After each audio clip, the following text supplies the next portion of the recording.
onde os meus pais eram divorciados, mas viviam na mesma casa, porque eu era muito nova.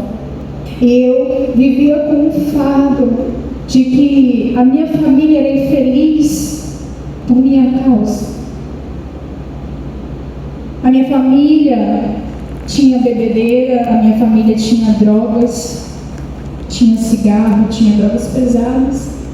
E todos os dias a minha casa era um inferno. Talvez você já falou isso, a minha casa é um inferno. Eu não aguento mais voltar para minha casa é um inferno, eu vivo um inferno lá. Pois é, eu vivi um inferno dentro da minha casa. Essa história que vocês ouviram, ela aconteceu, ela foi uma cena real. Eu não conhecia Deus. Eu não nasci num berço evangélico ou cristão, como as pessoas dizem. E a minha família era do mundo mesmo, da barra pesada. E no meio disso tudo, dessa confusão toda, Deus, Ele me chamou. Coloca para mim em 1 Samuel, capítulo 3, versículo 1 e o versículo 7, para a gente poder ler.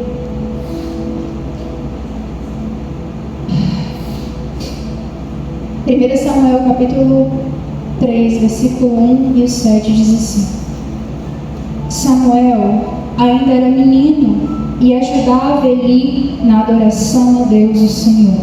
Naqueles dias, poucas mensagens vinham do Senhor, e as visões também eram muito raras.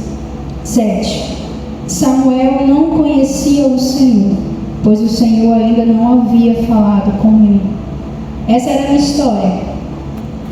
A Gabriela sou eu, a Alcicleia é minha mãe, a Mariana é a minha irmã. Eu tenho uma irmã mais velha, ela tem 4 anos de diferença de mim. Na época eu tinha 13 anos e ela tinha por volta de 18, então ela já era maior de idade. E a minha irmã, ela era aquela que gostava de festa, né? E isso trazia muita confusão para nossa casa. E ela gostava de festa e eu gostava de ficar quietinha, não arrumar confusão com ninguém. E um certo dia, vivendo nesse inferno, vivendo nessa confusão, vivendo nisso de violência, agressão verbal, de ouvir que eu era burra, que eu não daria pra nada, que eu só queria ir atrás de macho, de homem, que eu só queria viver essas coisas. Num dia, Deus, Ele falou comigo. E eu não conhecia Ele. Eu falei assim, nossa, eu ouvi uma voz. Hoje eu sei que foi Deus que falou comigo. Em 2015, Deus falou comigo assim: vai na igreja de vidro. Eu conheci essa igreja como igreja de vidro por causa da fachada. E aí eu lembro até hoje que eu fui, chamei uma amiga, porque eu não queria ir sozinha. E eu cheguei, eu sentei lá na última fileira. Nessa direção aqui, na última fileira. E eu vim pra cá. E havia 2 anos que eu não tinha frequentado nenhuma igreja, porque eu tentei ir. Eu tentei ir em várias. Eu rodei cachoeira tentando achar algum lugar que talvez eu tivesse paz. E aí quando eu cheguei aqui, eu encontrei a pessoa mais preciosa da minha vida, que é Jesus. Ele mudou a minha vida. Ele mudou a minha história. E eu vinha para a igreja e eu fiquei 1 ano vindo sozinha para a igreja. Porque os meus pais não eram da igreja, os meus pais não gostavam de crente, meus pais não gostavam de igreja, não gostavam que eu fosse a igreja. Eu e a minha irmã. A minha irmã tentou vir, só que no meio do caminho ela não aguentou e parou.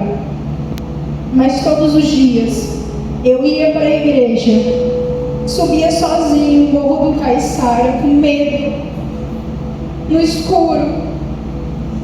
E eu descia 9 horas da noite, às vezes 10, com medo no escuro de acontecer qualquer coisa, e ainda chegar em casa e apanhar, porque eu tinha ido na igreja. E todas as vezes eu chegava em casa e falava assim: Senhor, que meu pai esteja dormindo, que meu pai esteja dormindo. E todas as vezes que eu chegava em casa, meu pai estava dormindo e eu não apanhava. Eu nunca apanhei, graças a Deus, mas já fui ameaçada muitas e muitas vezes. Por que, Gabi? Porque eu queria vir para a igreja. E aí eu fiquei vindo um ano sozinha para a igreja. Como vocês ouviram, a frase que eu disse para o meu pai de ou você me bate antes de eu ir para a igreja, ou você espera eu chegar e me bater, eu estava de roupa de dança para vir para a igreja. As meninas que dançaram aqui, hoje eu lidero elas no Ministério de Dança, e eu sou ministra de dança desde quando eu entrei na igreja. E foi a minha forma de me expressar para o Senhor. E quantas vezes eu dancei na igreja, culto de mães, de pais, e tantas festividades que eu dancei, e eu só queria que os meus pais estivessem aqui me vendo. Quantas festividades! E eu vi as famílias, e eu falo isso, eu vi as famílias juntas no dia dos pais, no dia das mães, e eu falava, Deus, eu quero isso, eu quero viver isso, mas todo mundo me fala que é impossível o meu pai e a minha mãe se converterem, mas eu acredito que o Senhor pode fazer. Eu acredito no agir do Senhor e eu vou continuar. E tinha pessoas aqui me dando força, como a pastora Cecélia. Ela me chamava de malinha, porque ela tinha que me levar em casa. Gabi, você é a nossa malinha, a gente leva você para onde a gente tiver que levar. E quantas vezes eles me deram carona para poder ir para casa, e hoje eu tenho carro e eu faço questão de levar as meninas em casa, porque eu sei como que é fazer o trajeto à noite, com medo, porque eu tinha que ir para a igreja sozinha. E aí, a minha família ela não mudou do dia para a noite. Se eu tivesse vindo para cá e falasse para vocês, minha família